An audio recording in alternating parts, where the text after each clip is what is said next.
Une journée classique donc de reportage, on commence à 9 h du matin, on a une réunion de rédaction. Là, pendant environ une demi-heure, on voit un peu les sujets possibles, ceux qui sont prévus à l'agenda, ceux qui sont dans l'actualité, les sujets qu'on peut aussi donner d'initiative. On décide de l'angle qu'on va donner à ce sujet, de la manière dont on va le réaliser. Ensuite, à la fin de la réunion de rédaction, souvent on repasse au bureau, on prend les premiers contacts par téléphone, par mail, ou on se rend directement sur le lieu de tournage. Le reportage sur les fouilles, c'était une convocation, une invitation de presse classique. On avait un rendez-vous à 10 h, je pense, le matin. Alors, reportage en deux temps. Le premier temps, c'était une conférence de presse où on explique vraiment l'historique et le pourquoi des fouilles au Grognon. Chaque jour, en bordant le chantier. Là, on a eu toute la théorie, je dirais, et puis on s'est rendu juste après, à côté, sur le site même des fouilles. Là, c'était super intéressant parce qu'on est arrivé sur le site des fouilles et on est arrivé au niveau des années 60-70. Donc, d'un coup, on a fait un plongeon dans le passé de Namur. C'était vraiment super intéressant. Et puis en parlant avec les archéologues sur place, on a un peu compris comment ça fonctionnait. Et puis alors là, interview du représentant et du responsable global des fouilles, qui nous a un peu expliqué le chantier de fouilles, comment il fonctionnait. Et puis interview d'un archéologue qui là, lui, est sur le terrain et a pu nous présenter ses fouilles et ce qui va encore se passer parce que c'est pas fini. Moi, ce que j'aime bien ici dans l'info locale, c'est que les gens, ils vivent dans ma région, je vis avec eux à leur côté dans la même région, je connais leur réalité et je m'y retrouve aussi quelque part un petit peu et c'est beaucoup plus riche. Et alors, petite anecdote, quand on fait une erreur en info locale, le retour du terrain ou des gens, on l'a tout de suite. Parce que si on fait une erreur dans un texte ou dans une info qu'on lâche, 2 ou 3 jours plus tard, on va retrouver cette personne-là ou cette société-là ou ce syndicaliste-là sur le terrain. Et donc le retour de flamme, le retour de kick, on va l'avoir tout de suite, quoi.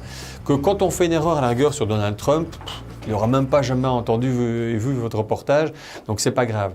Et donc quelque part, être journaliste en info locale, c'est plus exigeant, je trouve, j'estime, qu'en info nationale ou internationale. Imagine-toi quelle chance on peut avoir. On suit des archéologues, donc déjà ça, c'est déjà un métier, enfin, c'est des gens que tu ne vois déjà pas tous les jours. Et tu peux aller sur leur chantier. Les types viennent de sortir les vestiges de bâtiments du 16e, 17e, 18e siècle. Et toi, tu peux aller marcher. Tu marches sur des trottoirs qui ont été faits par des gens il y a 100, 200, 300 ans. Et tu peux te rapprocher là où le public ne peut pas aller. Je me dis, mais quelle chance on a. Enfin, moi, ça me passionne. Ça me passionne, je pense, presque autant que les gars qui sont en train de faire les fouilles là-bas. Et je me dis que tous les jours, quand on a droit à faire des reportages comme ça, assez souvent, on ne le fait pas tous les jours, ce serait trop beau, aucun métier n'est parfait. Mais ici, on a eu droit à descendre, on est face à des types passionnés qui nous expliquent depuis l'époque romaine jusqu'à maintenant, on se retrouve dans ces lieux. À un moment, on a l'impression de le vivre. Et moi, mon job à ce moment-là, c'est d'essayer de transmettre ça aux téléspectateurs et de mettre ça en image et de leur dire, moi j'ai ressenti ça. Est-ce que vous, en voyant mes images, est-ce que je peux vous faire au moins vibrer autant que moi je l'ai fait quand j'ai été sur le lieu? Moi je trouve ça passionnant.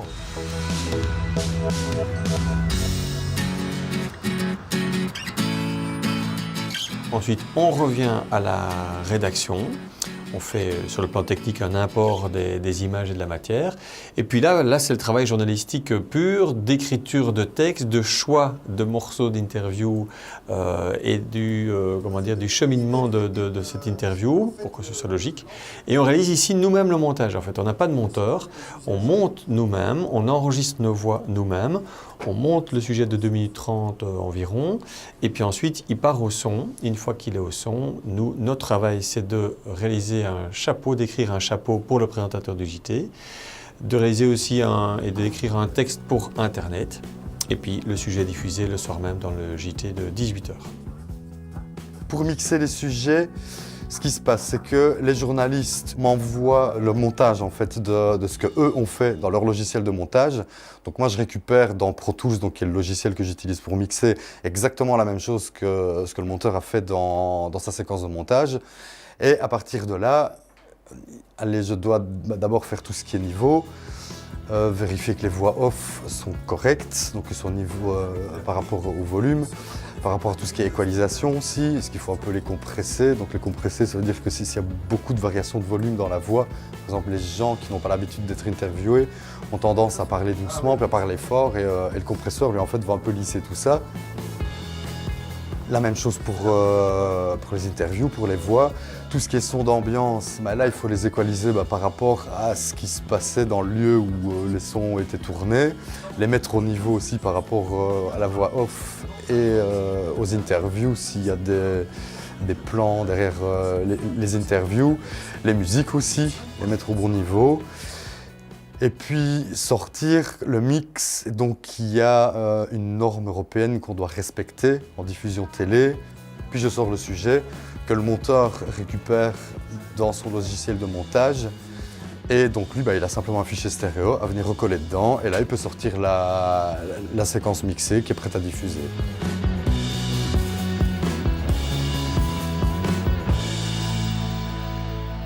Alors la journée commence comme tous les autres journalistes avec la réunion de rédaction à 9h du matin. Là, on décide donc des sujets qui vont passer. Alors le présentateur a évidemment son mot à dire dans le choix des sujets, la manière de les traiter, et puis aussi dans l'agencement du JT, voir s'il y aura une petite partie magazine par exemple, s'il y aura une partie éventuellement interview ou que sais-je. Et puis après, à la sortie de réunion de rédaction, j'ai donc un listing des sujets qui sont à diffuser le soir. Là, je peux commencer à travailler, je crée mon fichier d'un prompteur et puis je fais tout ce qui peut être fait à l'avance pour le soir même. Par exemple, écrire ma météo, aller l'enregistrer au son. Si j'ai un invité, mais ce n'est pas le cas tous les jours, préparer l'interview de l'invité, donc en me renseignant, en me documentant sur le sujet et sur l'invité. Et puis au fur et à mesure de la journée, je reçois les chapeaux des journalistes et puis je les retravaille pour que le texte ne me pose pas de problème le soir, pour que ce soit fluide. Et puis décider surtout de l'ordre des sujets pour que le JT soit cohérent. Donc commencer souvent par le sujet d'actualité du jour et puis décliner les sujets au fur et à mesure pour que le JT soit une entité, un tout logique le soir, quoi. Et puis, dans l'après-midi, réunion avec le réalisateur pour voir ce qui est fait, pas fait, ce qu'il faut faire.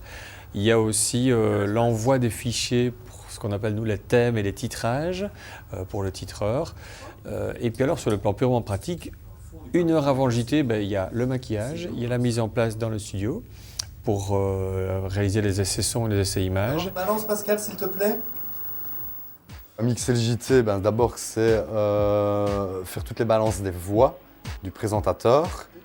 Alors la balance, ça consiste en quoi? C'est donc il a des micros donc devant lui et on va régler la voix pour qu'elle soit au bon volume, pour que donc on équalise la voix, donc plus ou moins grave, médium, aigu, ça dépend des voix, donc ça c'est vraiment au cas par cas, c'est à l'oreille qu'on fait ça. Et puis suite à ça, on vérifie que tout se passe bien au niveau magnéto, donc tout ce qui est sujet qui sera diffusé, donc que ce soit magnéto, que ce soit play-out. Vérifier aussi de la machine de titrage, parce que sur la machine de titrage, il y a du son qui est dessus sur certaines séquences, donc vérifier que le son qui sort de la machine de titrage est correct aussi. Et puis une fois que tout ça est vérifié, là on peut y aller. Puis le JT s'enregistre de 17h à 17h25, 30 plus ou moins. Et puis démaquillage, la journée est finie ou presque. Mais qui fait l'objet de cette enquête, d'où la confusion. Madame, monsieur, bonsoir. Y aura-t-il bientôt 6 éoliennes dans la forêt ardennaise le long du contournement de Couvin? Et on sort.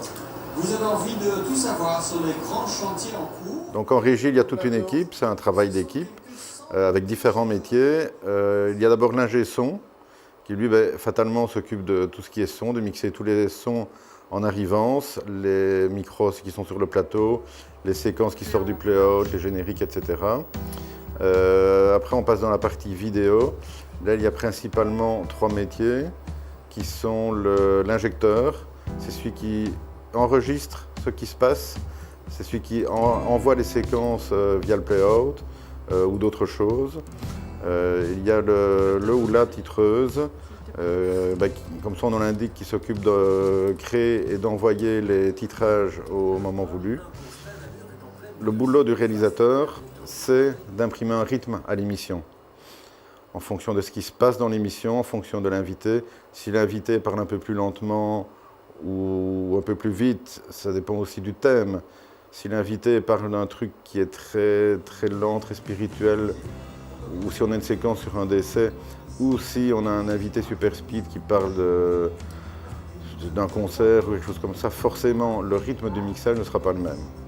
On doit essayer de faire vivre l'émission, c'est-à-dire lui imprimer un rythme qui respecte le fond, ce qui est dit aussi. C'est un tout, une émission, c'est un tout, avec un ton, avec du fond, et la forme doit correspondre au fond, au ton, et cet ensemble, c'est ce qu'on appelle la couleur d'une émission, qui doit correspondre, elle, à la couleur de chaîne générale. La conduite, c'est un peu le menu de l'émission.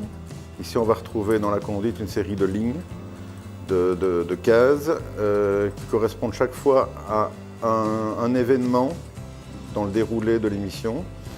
Cet événement qui comprend des facteurs comme plateau, une séquence qui est envoyée par le playout. Comme ça, l'ingé son sait d'où ça vient, c'est quel son il doit prendre. Il y a d'autres indications qui concernent le titrage. Ça sert aussi évidemment pour l'injecteur qui lui doit savoir à quel moment il doit envoyer ses séquences et forcément quelle séquence il doit envoyer, dans quel ordre. Voilà, et aussi des informations de timing. Donc voilà, ça c'est le menu et le réalisateur doit mettre tous les éléments, tous les ingrédients dans le bon ordre pour que tout le monde puisse s'y retrouver. Cactus. En fait, avant, l'émission était un club de la presse où on tapait la discute, comme je dis souvent. Donc, on refaisait un peu le monde avec des collègues. L'émission Cactus, depuis quelques mois, est transformée et on reçoit maintenant une personnalité. Donc, la préparation commence par l'invitation de cette personnalité-là, parce que souvent, ce sont des gens très occupés, donc il faut vraiment qu'on s'y prenne plusieurs semaines à l'avance pour avoir un créneau horaire dans leur agenda. Et puis, le jour même, on se retrouve avec les collègues journalistes 1 heure avant l'émission pour décider du schéma d'interview. Donc, qui commence avec quelle question, ensuite on aborde quelle autre question et puis quel thème, pour que l'émission en elle-même tienne vraiment 22 minutes d'interview. Donc là, la préparation se fait entre collègues pendant une demi-heure, 3/4 d'heure, et puis on passe au maquillage tous, on va en studio tous, l'invité arrive, se place en studio, et là, on commence l'interview. Et là, mon travail, c'est de présenter l'émission, donc faire l'introduction, faire la conclusion, faire toutes les liaisons, poser aussi des questions à l'invité comme un journaliste, comme les autres journalistes, et assurer une gestion du timing. Et ça, c'est un peu compliqué parce qu'on doit vraiment avoir 22 minutes d'interview, donc il ne faut pas déborder, il ne faut pas que ce soit plus court, il ne faut pas que ce soit plus long. Et une fois que l'interview est terminée et qu'on a bien géré ce timing-là, l'invité sort. Et puis là, on réalise un petit débriefing de l'interview pendant 2-3 minutes. Donc là, mon rôle est aussi de tenir le timing serré pour que l'émission en tout fasse 26 minutes. Et puis, c'est la conclusion, le bye-bye. Et puis, on se retrouve après entre collègues pour un peu débriefer cette émission.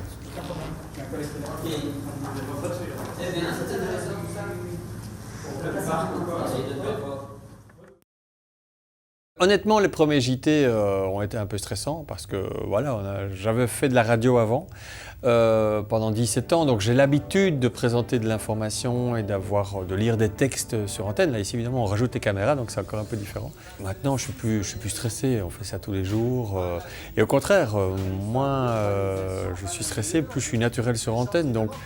Et moi, j'adore vraiment parler aux gens dans l'œil de la caméra. dans l'œil de la caméra, qui comprennent la région dans laquelle ils vivent, qu'ils aiment bien les infos, qu'ils apprennent des choses.